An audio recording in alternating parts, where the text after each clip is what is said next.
না, আমি বিবাহিত। বিবাহ করার জন্যে অবশ্যই আমি চাবো একজন ভালো মানুষ, সৎ, মেধাবী।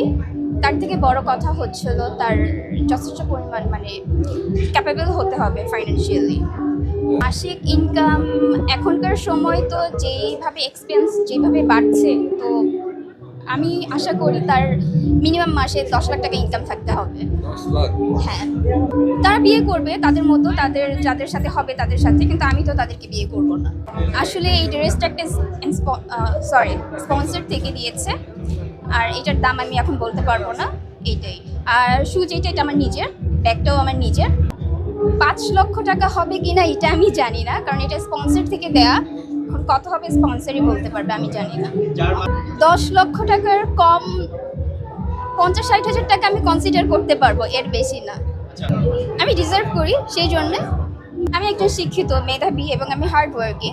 আমি যদি নিজের এক্সপেন্স নিজে বেয়ার করতে পারি, আমার হাজব্যান্ডেরও উচিত আমার নিজের এক্সপেন্স তার বেয়ার করা। ইভেন তার ফ্যামিলি আছে, আমার ফ্যামিলি আছে, অবশ্যই তার 10 লক্ষ টাকা ইনকাম করা উচিত। আমাদের ইনকাম তো উঠানামা করে। যদি আপনি আমার ইনকাম জিজ্ঞেস করতে চান, তাহলে আমি বলতে পারবো যে আমার মাসে 4 থেকে 5 লক্ষ টাকা ইনকাম হয়।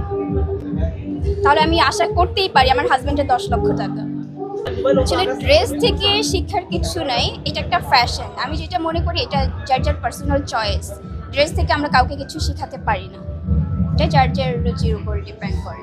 স্পেসিফিক বলতে গেলে আমার ওয়েস্টার্ন ড্রেসগুলো বেশি ভালো লাগে। আমি শাড়িও পরি, বাট তারা আমাকে বলে আমাকে এই টাইপের ড্রেস পরলে বেশি ভালো লাগে। তো আমিও দেখি যে হ্যাঁ, আমাকে ভালো লাগে, কেন লাগে, তাই আমিও পরি।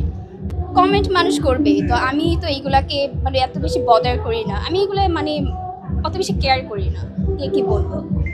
হ্যাঁ, ইকুয়ালস রাইটে আমি বিশ্বাসী।